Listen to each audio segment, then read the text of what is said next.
11강 다윗의 장막지기, 다윗의 영성. 자, 우리는요 다윗의 그 성품이라고 했었을 때 우리가 태어나면서부터 부모에 의해 주변 환경으로 인해 우리의 성품이 만들어집니다. 그래서 하나님은요 우리의 성품이 하나님의 성품을 닮아가길 원하신다라고 말씀하고 계십니다. 그 중에 사울 왕이 다윗을 아무런 이유 없이 핍박하기 시작합니다. 그 핍박 가운데, 그 억울함 가운데 나는 어떠한 행동을 할 것인가? 자, 사무엘상 24장 1절을 한번 보겠습니다. 사울이 블레셋 사람을 쫓다가 돌아오매 어떤 사람이 그에게 말하여 이르되 보소서 다윗이 엔게디 광야에 있더이다 하니라고 이야기하고 있죠. 엔게디 광야는요 굉장히 뜨거운 광야입니다. 물도 있지만은 동굴도 많이 있습니다. 그래서 쉽게 그 태양을 피해서 몸을 쉴 수 있는 공간이지요. 그런데 이 다윗이 사울의 추격을 피해서 그 동굴 깊은 곳에서 쉬고 있는 상태 가운데 사울 왕이 갑자기 그 동굴에 들어오게 되어지는 거예요. 그런데 밝은 곳에 있다가 어두운 데 딱 들어가면은 이 동공이 이게 조절이 잘 되어 있지 않기 때문에 깊은 동굴의 어둠 가운데 있는 그 모습들을 잘 확인할 수가 없는 상태입니다. 근데 하나님 말씀하시는 거예요.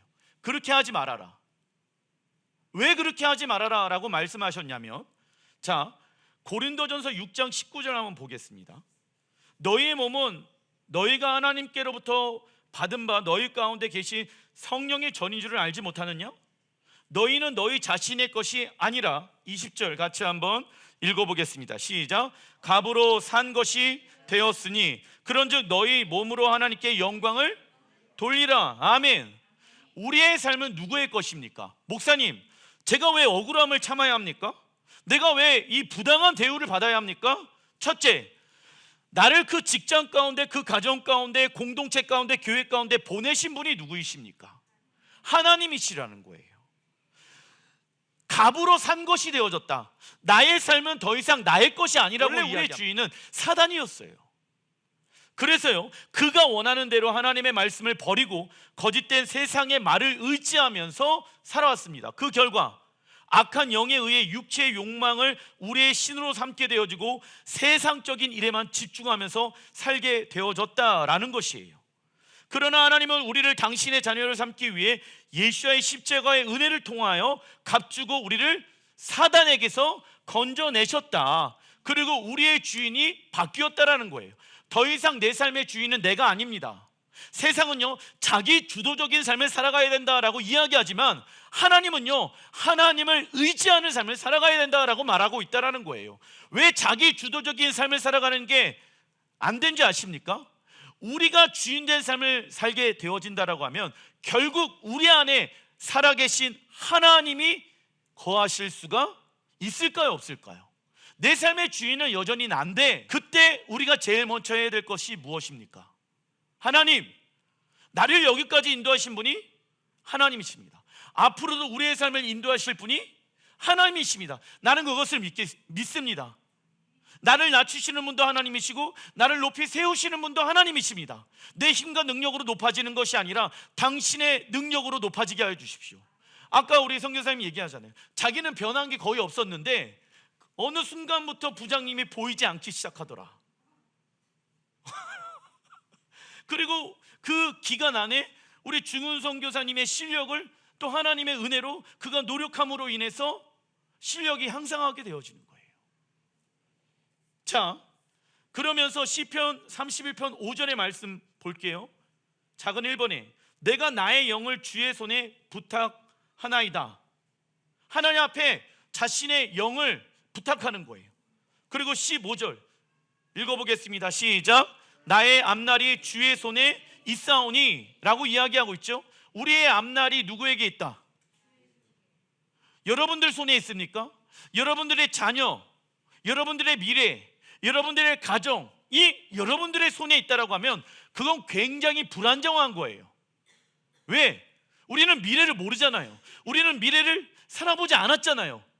그러면 여러분들의 손에 여러분들의 가정이 있다라고 하면 불안한 겁니까? 완벽한 겁니까? 불안한 거예요. 그래서 사람들은요, 불안해서 돈을 많이 벌려고 해요. 왜? 우리의 가정을 지킬 수 있는 방법은 돈이다. 우리의 자녀를 지켜낼 수 있는 방법은 돈이라고 생각한다는 거예요. 그런데 돈을 가지고 자녀를 지킬 수 있는 것이 한계점이 있다는 거예요. 하나님은 너의 삶을 누구에게 맡겨라. 나에게 맡겨라. 그러면 내가 너의 삶을 책임져 줄게. 그런데 말이지, 하나 조건이 있단다. 그것은 무엇이냐면 너희들이 원하는 대로 살아가는 것이 아니라 내가 원하는 대로 너와 나와 함께 동행할 수 있겠니? 그 길 가운데 함께 걸어갈 수 있겠니?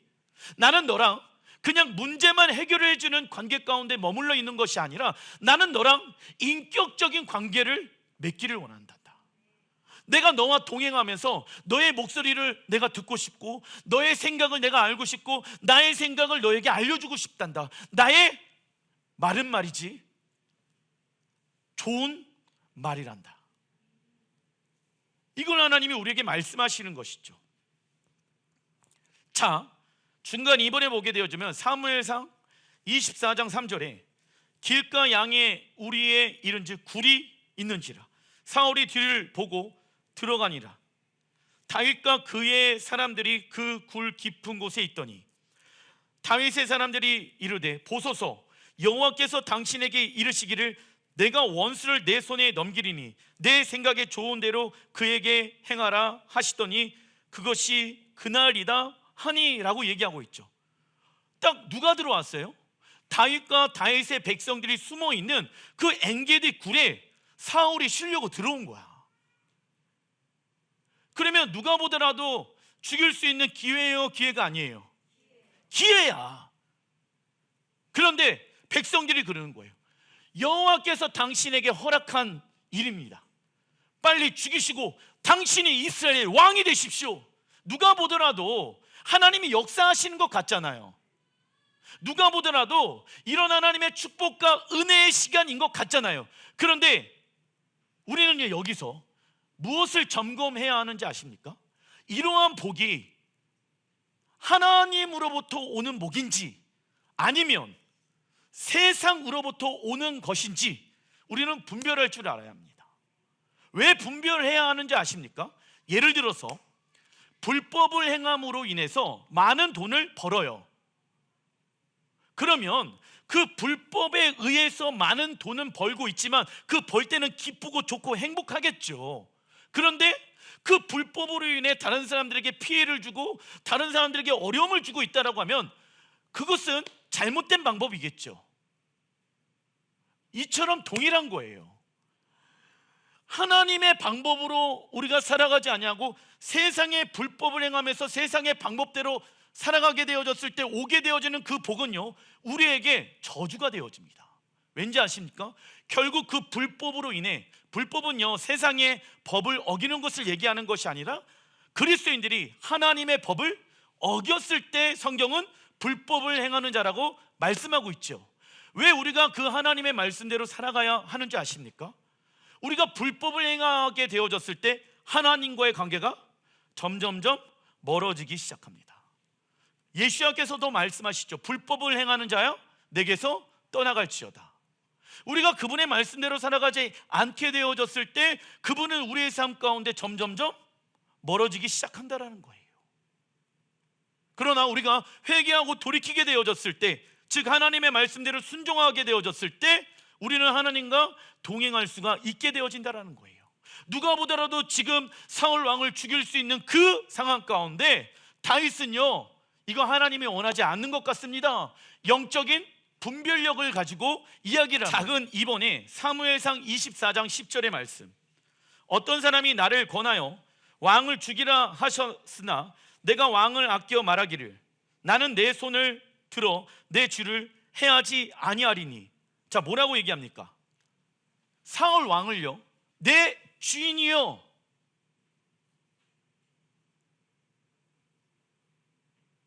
사울 왕에게 뭐라고 얘기합니까? 내 주인이요, 내 왕이요 라고 이야기합니다. 자기를 어떻게 합니까? 낮추는 거예요. 왜? 그를 세우신 분은 누구입니까? 모든 권위는 하나님으로부터 있습니다. 직장에서 여러분들이 억울함을 당하잖아요. 그리고 특별히 어디에서 더 억울함을 많이 당합니까? 교회 안에서. 다 자기가 피해자야.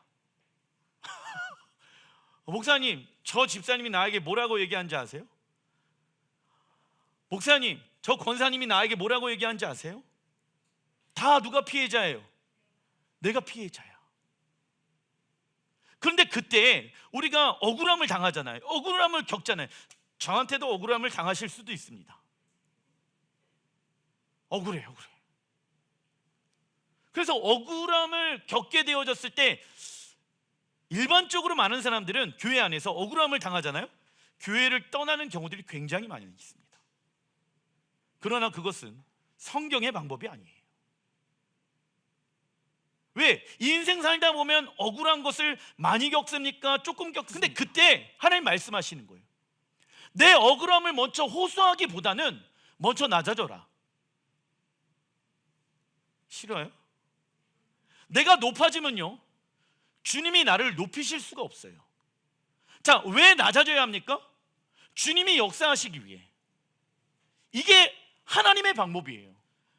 나는 내 손을 들어 내 주를 해하지 아니하리니 그는 여호와의 기름 부음을 받은 자이기 때문이라 하였나이다. 내가 그를 해하는 순간 여호와의 기름 부으심을 받은 자, 즉 하나님의 주권을 부인하게 되어지는 거예요. 문제를 그렇게 해결하면요, 하나님은 우리의 억울함 가운데 개입하실 수가 없어요. 자, 12절, 여호와께서는 나의 왕 사이를 판단하사. 누가 보더라도 다윗이 잘했잖아요. 사울이 잘못했잖아요. 그런데 다윗이 뭐라고 얘기합니까? 여호와께서는 나의 왕 사이를 판단. 우리의 관계를 판단하시는 분은 누구이십니까? 하나님이십니다. 함부로 남을 판단하고 이야기하지 말라는 거예요. 저도 많이 죄를 지었던 것 같아요. 판단하고 정죄하고 나는 맞아, 저 사람이 틀렸어 라고 했던 것 같아요. 그런데 먼저 무엇을 하라고 말씀하고 있습니까? 나와 왕 사이를 판단하시는 분은 하나님이십니다. 여호와께서 나를 위하여 왕에게 보복하시려니와. 누가 보복해 준대요? 여호와께서. 근데 그 보복이라는 게 막 죽이고 멸망시키는 게 아니에요.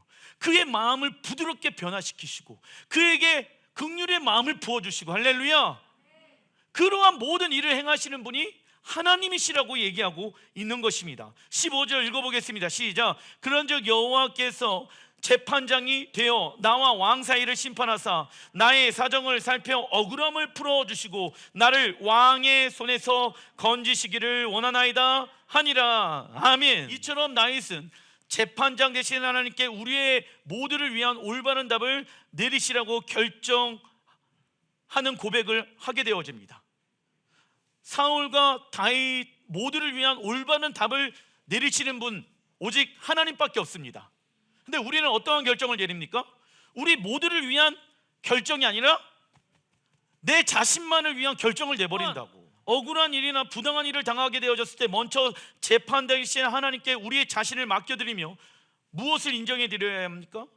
하나님의 주권을 인정해 드려야 합니다. 이는 하나님께 모든 책임을 넘겨드리는 것과 같은 것입니다. 그러니까 하나님께 우리의 억울함을 맡겨드리는 것은 하나님께 우리의 모든 책임을 넘겨드리는 것과 동일한 거예요. 그 짐을 여러분들이 지려고 하지 마십시오. 억울함의 문제를 해결하려고 노력하지 말라는 거예요. 노력은 무엇을 하는 데 써야 합니까?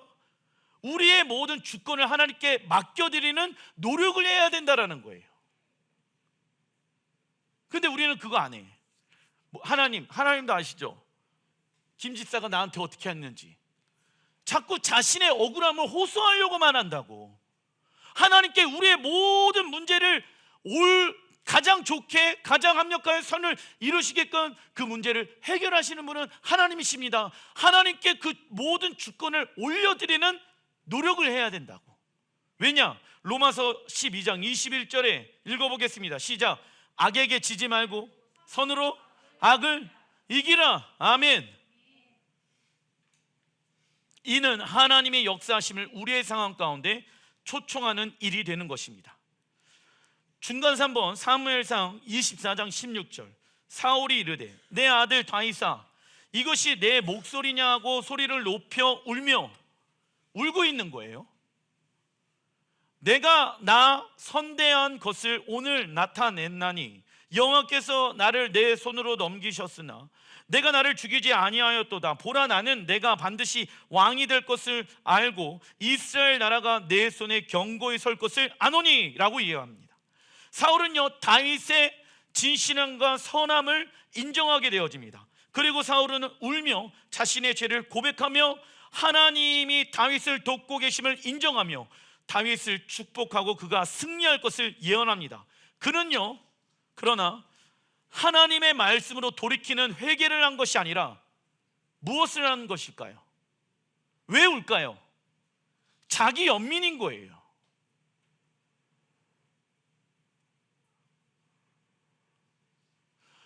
많은 그리스도인의 삶 가운데 자기 연민에 빠져 있는 사람들이 있어요. 내 인생은 왜 이렇지? 나는 과거에 이러한 대우를 부모님에게 받았어. 그때 왜 하나님은 나를 도와주지 않았지? 지금 내 상황은 왜 이 모양 이 꼴이지? 이러한 사람들의 삶 가운데는요 무엇이 없는지 아십니까? 미래가 없어요. 자꾸 무엇을 바라봅니까? 과거를 바라봐요. 현재를 바라봐요. 그러니까 자꾸 하나님 앞에 눈물을 흘리며 기도는 해요. 그런데 그 눈물을 흘리며 기도를 하는데 진정한 회개인가 아닌가는요 무엇을 통하여 알 수 있는지 아십니까? 그가 눈물의 회개를 통하여 하나님의 말씀으로 돌이키는 회개의 삶을 살고 있는가 아닌가를 통해서 우리는 알 수가 있다는 거예요. 우리는 종종 하나님 앞에 눈물을 흘리며 기도를 합니다. 그런데 동일한 죄 가운데 계속 빠져서 살아갈 때가 종종 있다라는 거예요. 그런데 하나님은 말씀하십니다. 뭐라고? 자기 연민에 빠져 있으면 안 된다라고. 그것은 너희들에게 어려움을 주게 되어질 것이다 라고 얘기하는 거예요. 사울의 삶은 하나님의 말씀으로 변화되지 않게 됩니다. 이처럼 자기 연민에 사로잡힌 사람은 옛 추억을 곱씹으면서 아픈 것을 어루어 만지며 스스로 고생하며 살았다라고 생각하며 속상해합니다. 이런 삶은 자기만 아프게 하는 것이 아니라 주변 사람들까지도 힘들게 하는 것이에요. 그래서 의식의 흐름대로 생각하면 됩니까 안 됩니까? 우리의 연민으로 생긴 구멍으로 인해 무엇을 잃어버리게 되어진다? 성령님의 기름 부으심을 잃어버리게 되어진다라는 거예요. 에베소서 4장 26절에 분을 내어도 죄를 짓지 말며 해가 지도록 분을 품지 말고 27절 뭐라고 말합니까? 마귀에게 틈을 주지 말라라고 이야기하고 있습니다. 사람이 분노하게 되어지면 사람의 몸에는요 노르아드레날린과 엔돌핀 같은 호르몬이 분비되어져서 심리적으로 우월감을 경험하게 되어집니다. 그리고 전에는 1단계의 분노를 통해서 만족하였다라고 하면 이게 무슨 얘기냐면 분노를 하게 되어지면요 엔돌핀이 막 몸 안에서 뿜어져 나와. 그래서 무엇을 경험하는지 아십니까? 우월감. 그러면서 행복감을 경험해. 그런데 그 분노가 결국 사단에게 틈을 주는 거예요. 자, 1단계 분노를 통해 만족하였다라고 하면 이제는 1단계로 안 되는 거예요. 왜? 중독되어져 있으니까. 그러니까 몇 단계로 가야 합니까? 2단계, 3단계로 가야 되는 거예요. 사단은 우리의 분노를 통해 가정, 직장, 교회, 이웃과 하나님과의 관계에서 일하기 시작한다. 그러나 우리 안에 사단이 역사하지 못하도록 우리의 감정을 무엇으로 다스려야 합니까? 하나님의 말씀으로 다스려야 합니다. 만약 화가 났을 때 화를 하나님의 말씀으로 조절하지 못한다라고 하면 그 사람이 지금까지 참고 견뎌왔던 모든 일과 관계들이 한 번에 무너질 수가 있습니다. 그래서 우리가 화를 냈을 때 우리의 가정과 직장과 교회와 이웃과 하나님과의 관계가 어떻게 될 것인가를 먼저 생각해 봐야 합니다. 결과를 예측하는 사람은 무엇이 달라질까요? 행동이 달라지게 되어집니다. 잠언서 19장 11절에 노하기를 더디하는 것이 사람의 무엇입니까? 슬기요 허물을 용서하는 것이 자기의 영광이니라. 아멘. 여러분들 하나님의 영광을 경험하길 원합니까? 하나님의 영광을 위해서 살아가길 원합니까? 그러면 다른 사람들의 허물을 용서해 주십시오. 그걸 들춰내는 사람이 아니라, 목사님 이런 연약함이 있네, 저런 연약함이 있네, 목사님이 어떻게 저렇게 할 수가 있지?가 아니라 먼저 여러분들의 자신의 들보를 보십시오.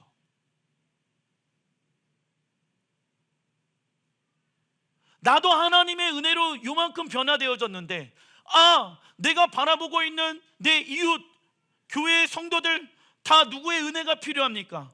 하나님의 은혜가 필요합니다. 그래서 모두에게 누구의 은혜가 필요합니까? 하나님의 은혜가 필요하다는 것을 아셔야 합니다. 하나님, 나도 하나님의 은혜로 요만큼 지금 변화되어졌는데, 하나님, 저 사람에게도 하나님의 은혜가 필요합니다.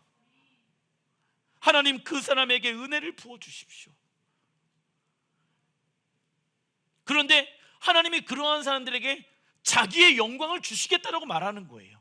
고맙단다, 너가 나의 마음을 알아서 그렇게 기도해주고 그렇게 상대방을 용서해 준 거에 고맙단다, 너가 나의 통로가 되어주어서 고맙단다 말씀하고 있는 거예요. 자, 요한복음 14장 26절 같이 한번, 우리가 어떻게 하면 분노를 다스릴 수 있을 것인가 읽어보겠습니다. 시작. 보혜사 곧 하나님께서 내 이름으로 보내실 성령, 그가 너희에게 모든 것을 가르치고 내가 너희에게 말한 모든 것을 생각나게 하리라. 아멘. 우리에게 화가 나는 상황이 벌어진다라고 하면 보혜사 성령님께 도와달라고 요청해야 합니다. 그러기 위해서는 무엇을 버려야 합니까? 우리의 자존심을 어디에? 십자가에 버려야 하며, 우리를 용서해 주시는 하나님의 은혜 가운데 들어가 자유함 가운데 우리는 살아갈 수가 있게 되어지는 것입니다. 그런데 여러분들 왜 자유하지 못하는지 아십니까? 왜 저 상대방만 보면 왜 어려움이 있는지 아십니까? 그 이유는 굉장히 단순해요. 진리가 너희를 자유케 하리라. 진리가 우리 안에 없기 때문에 그 사람 보면 화가 나는 거예요. 하나님의 말씀이 내 안에 있지 않으니까 꼴 보기 싫은 사람 딱 보면 화가 나는 거예요.